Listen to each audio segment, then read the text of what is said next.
दोस्तों नमस्कार। राष्ट्रीय जांच एजेंसी एनआईए ने अब अमेरिका और कनाडा में स्थित भारतीय मिशनों पर मार्च में हुए खालिस्तानी समर्थकों के द्वारा हमलों की जांच का जिम्मा संभाल लिया है। इससे पहले भी लंदन स्थित भारतीय उच्चायोग के समक्ष जो विरोध प्रदर्शन के दौरान तोड़फोड़ की घटनाएं हुई थी, उसका जांच भी एनआईए कर रही है। दिल्ली पुलिस की स्पेशल सेल इन मामलों की एफआईआर गैर कानूनी गतिविधि रोकथाम अधिनियम यूएपीए के तहत दर्ज कर चुकी है। अब इन मामलों की जांच एनआईए को स्थानांतरित की गई है। अमेरिका के सैन फ्रांसिस्को स्थित भारतीय वाणिज्यिक दूतावास पर मार्च में खालिस्तानी समर्थकों ने हमला किया था तथा हिंसक प्रदर्शन भी किया था। वहां पर प्रदर्शनकारी वहां लगे सिक्योरिटी बैरियर को तोड़ते हुए परिसर में घुस गए थे और वहां नारेबाजी करते हुए तथाकथित खालिस्तानी झंडे लगा दिए थे। मिशन के 2 कर्मचारियों ने कुछ ही क्षणों में ये झंडे हटा दिए थे। इन प्रदर्शनकारियों ने परिसर में कई स्थानों पर तोड़फोड़ करने के साथ ही दीवारों पर स्प्रे पेंट से आपत्तिजनक बातें भी लिखी थी।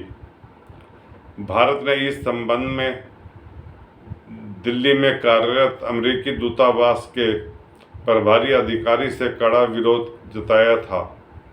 इसी प्रकार से भारत ने कनाडा के उच्चायुक्त को तलब कर कनाडा स्थित भारतीय मिशन को निशाना बनाए जाने पर चिंता व्यक्त की थी। लंदन मामले की जांच करते हुए 12 जून को एनआईए ने लंदन स्थित भारतीय उच्चायोग पर हमले के दौरान का सीसीटीवी फुटेज जारी किया था।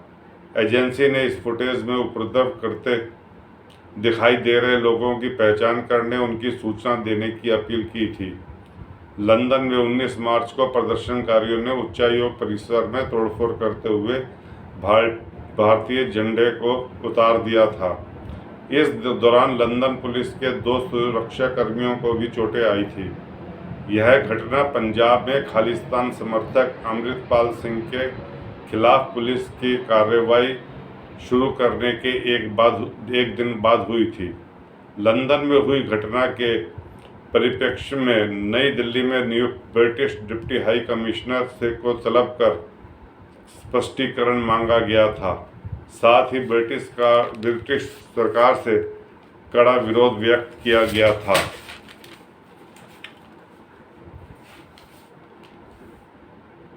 उधर आज़ादी के समय डोभाल जी ने एक आयोजित व्याख्यान माला में कहा है कि आज़ादी के समय अगर नेताजी सुभाष चंद्र बोस होते तो देश का बंटवारा नहीं होता। ऐसा इसलिए होता क्योंकि नेताजी बंटवारे के कारणों को सकारात्मक ढंग से सुलझा लेते। यह बात राष्ट्रीय सुरक्षा सलाहकार अजीत डोभाल ने नेताजी पर आयोजित पहली व्याख्यान माला में कही है।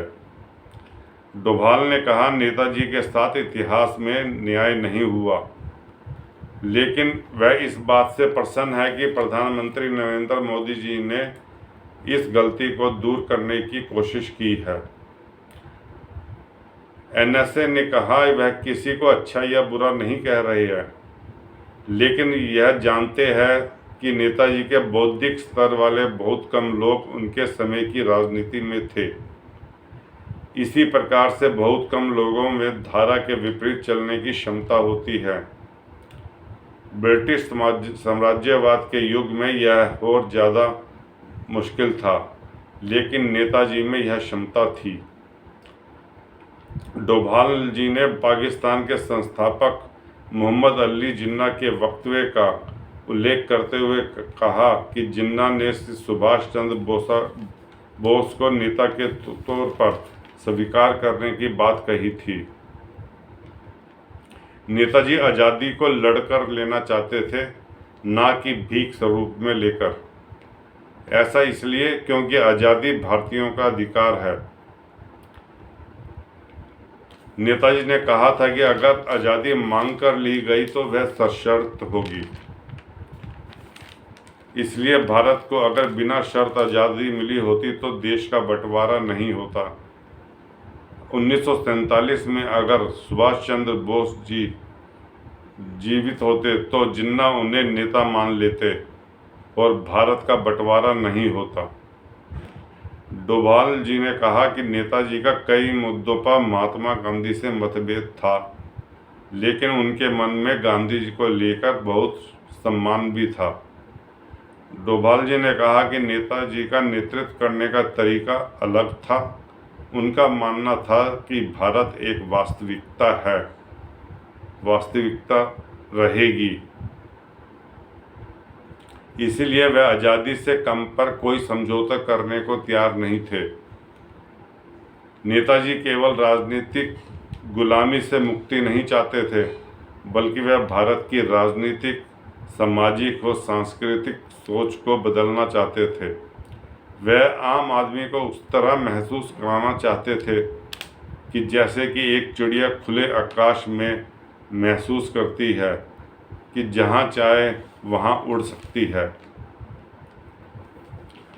उधर जयराम रमेश जी ने डोभाल पर इतिहास की विकृत तस्वीर पेश करने का आरोप लगाया है। जयराम रमेश ने कहा है कि देश की आज़ादी के समय हो पाकिस्तान बनने की प्रक्रिया में नेताजी कैसे होते, क्योंकि वह तो 1940 में ही फॉरवर्ड ब्लॉक बनाकर कांग्रेस से अलग हो गए थे। रमेश ने ट्वीट कर कहा, नेताजी ने गांधी जी को चुनौती दी थी और वह वामपंथी विचारधारा के थे।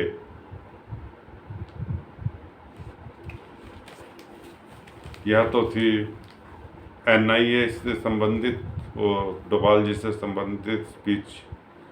लेकिन जैसा कि जयराम रमेश जी ने कहा है कि नेताजी वामपंथी विचारधारा के थे, तो जयराम रमेश जी किस विचारधारा के? सुनने में तो, पढ़ने में यही आया हमेशा कि वह वामपंथी विचारधारा के समर्थक रहे।